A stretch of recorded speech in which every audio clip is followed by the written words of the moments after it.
9월의 말씀 가드입니다. 주님이 기뻐하시는 열정은 아름답지만 나의 걸음이 예수님의 복복을 앞지른다면 결코 아름답지 못합니다. 할렐루야. 오늘 이 아침에 함께 부를 찬송 298장 성경 말씀 이사야 25장 1절에서 12절까지의 말씀. 여호와여, 주는 나의 하나님이시라. 내가 주를 높이고 주의 이름을 찬송하오리니 주는 기사를 옛적에 정하신 뜻대로 성실함과 진실함으로 행하셨음이라. 주께서 성읍을 돌 무더기로 만드시며 견고한 성읍을 황폐하게 하시며 외인의 궁성을 성읍이 되지 못하게 하사 영원히 건설되지 못하게 하셨으므로 강한 민족이 주를 영화롭게 하며 포악한 나라들의 성읍이 주를 경외하리이다. 주는 포악자의 기세가 성벽을 치는 폭풍과 같을 때에 빈궁한 자의 요새이시며 환난당한 가난한 자의 요새이시며 폭풍 중에 피난처시며 폭양을 피하는 그늘이 되셨사오니 마른 땅에 폭양을 제함같이 주께서 이방인의 소란을 그치게 하시며 폭양을 구름으로 가림같이 포악한 자의 노래를 낮추시리이다.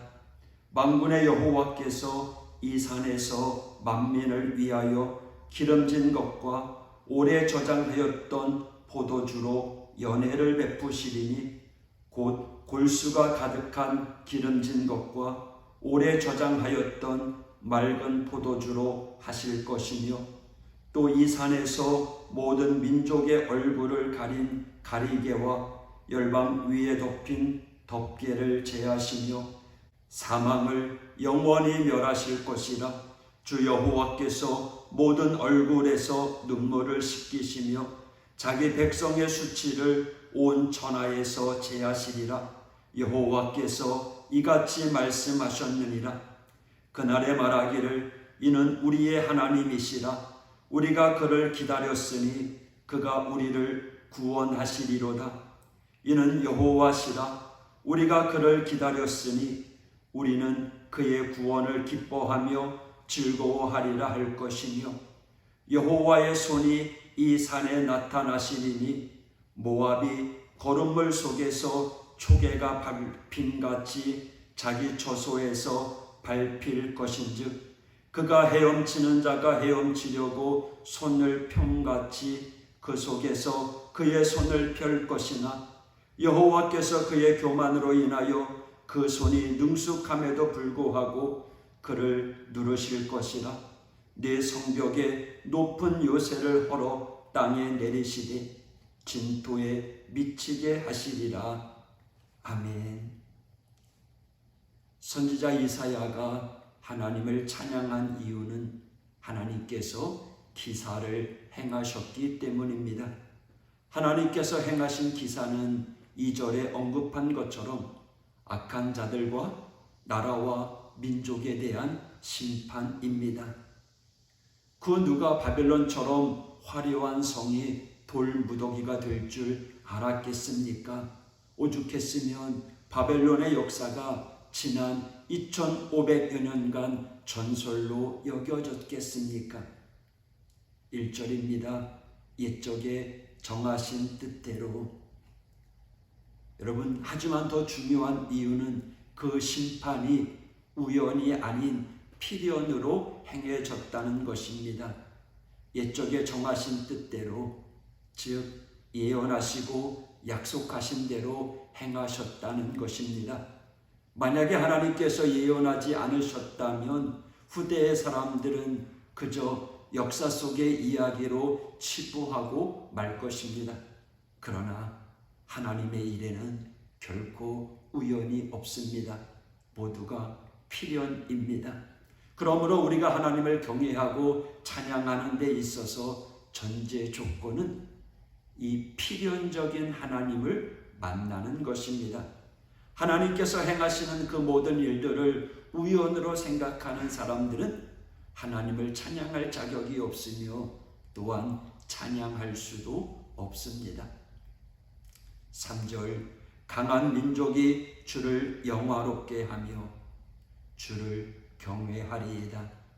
여기 강한 민족은 제국을 의미합니다.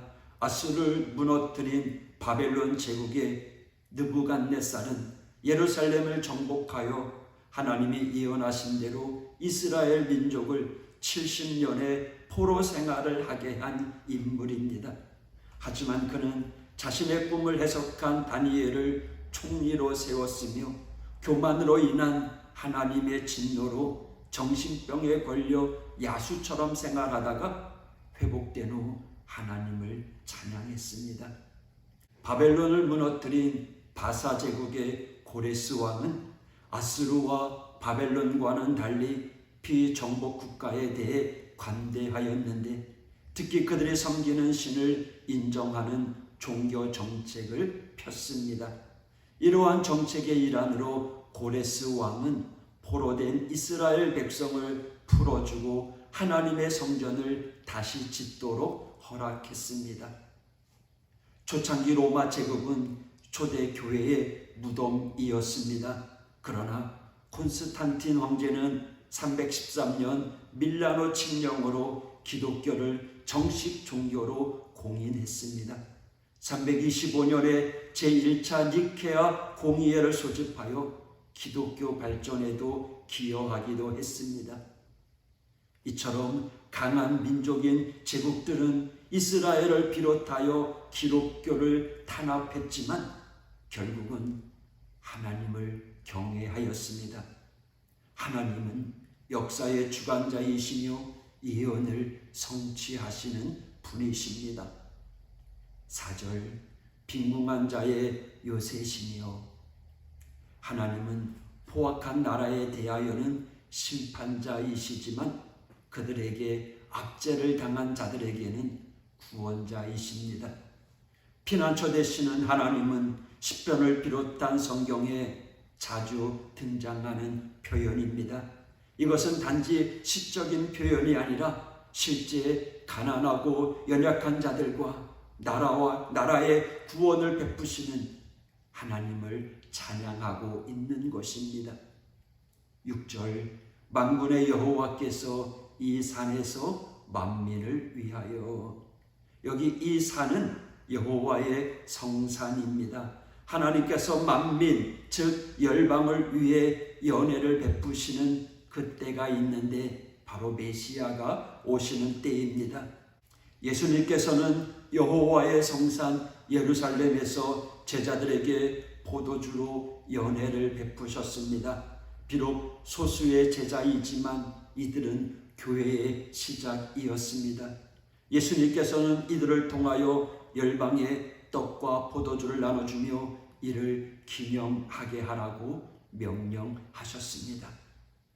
8절, 사망을 영원히 멸하실 것이라. 주 여호와께서 모든 얼굴에서 눈물을 씻기시며 자기 백성의 수치를 온 천하에서 제하시리라. 할렐루야. 마지막 때에 인생을 지배하던 죽음이 정복될 것입니다. 사도 바울은 사망이 삼킨 바 될 것이라고 고린도전서 15장 54절에 말씀했습니다. 죽음이 사망하면, 그러니까 제거되면 자연히 눈물도 슬픔도 없어지게 될 것입니다. 여기 본문의 백성의 수치는 특별히 이스라엘 백성에 관한 말씀입니다. 이스라엘은 오랫동안 수치를 당해왔고 지금도 심지어 무지한 그리스도인에 의하여 오해를 받고 있습니다. 이 마지막 때는요, 나팔 소리로 시작됩니다. 첫째 나팔 소리와 함께 교회가 휴거될 것입니다. 그것은 예수님의 공중 강림과 동시에 이루어지는 성도의 부활과 휴거라고 데살로니가전서 4장 16절에 알려주고 있습니다. 둘째 나팔 소리가 일어날 때는 환난을 통과하고 끝까지 견딘 이스라엘이 구원될 것입니다. 비로소 하나님께서 자기 백성의 수치를 제거하는 날이 될 것이라는 거죠. 9절 그날에 말하기를 이는 우리의 하나님이시라. 이스라엘 백성들의 수치를 제거하는 그날에 그들이 그토록 기다렸던 구원의 하나님이심을 알게 될 것입니다. 물론 이 구원은 하나님의 약속을 의지하고 끝까지 인내한 이 세상의 모든 성도가 부린 기다림에 대한 응답이기도 합니다. 그래서 시편 126편 6절에 울며 씨를 뿌리러 나간 자는 반드시 기쁨으로 그 곡식단을 가지고 돌아오리로다. 할렐루야. 10절 여호와의 손이 이 산에 나타나시리니. 여호와의 손, 하나님의 손은 구속함을 입은 백성들에게는 은혜와 축복의 손이지만 반면에 그 백성들을 조롱하고 멸시했던 모압에게는 심판과 복수의 손이 될 것입니다. 지푸라기가 똥더미에 묻히는 모양처럼 교만한 자들과 민족과 나라가 그렇게 된다는 것입니다. 이것은 이미 역사 속에서 수없이 반복되고 있으며 마지막 때의 모든 교만의 모압은 거름물 속에서 초계가 밝힌 같이 자기 처소에서 밟힐 것입니다. 사랑하는 성도 여러분, 우리의 인생을 우연이라고 말하는 이들이 있지만 우리의 삶은 분명 하나님의 계획하신 가운데 있습니다. 그리고 그 좋으신 하나님은 우리를 필연으로 이끄십니다. 오늘도 이 한 주간도 성찬식을 통해 우리에게 허락해 주신 주님의 은혜와 사랑을 간직하면서 믿음의 길을 걸어가는 복된 성도가 되기를 원합니다. 기도하겠습니다. 하나님 아버지, 오늘도 우리에게 새로운 날을 주시고 하나님의 말씀을 바라보게 하여 주심에 감사드립니다. 이 말씀을 아멘으로 받아들이고 오늘도 우리의 삶을 필연으로 인도하시는 참으로 좋으신 아버지 하나님, 하나님의 심판의 대상이 아니라 축복과 은혜의 손길로 이루어지는 우리의 삶이 될 수 있도록 하나님 겸손함으로 오늘도 사명 감당하는 우리 믿음의 성도가 되게 하여 주옵소서. 육신의 질병 가운데 있는 이들을 만져주시고 오늘도 주 안에서 강건케 하여 주시옵소서. 오늘도 승리케 하여 주옵소서. 예수님 이름으로 기도했습니다. 아멘.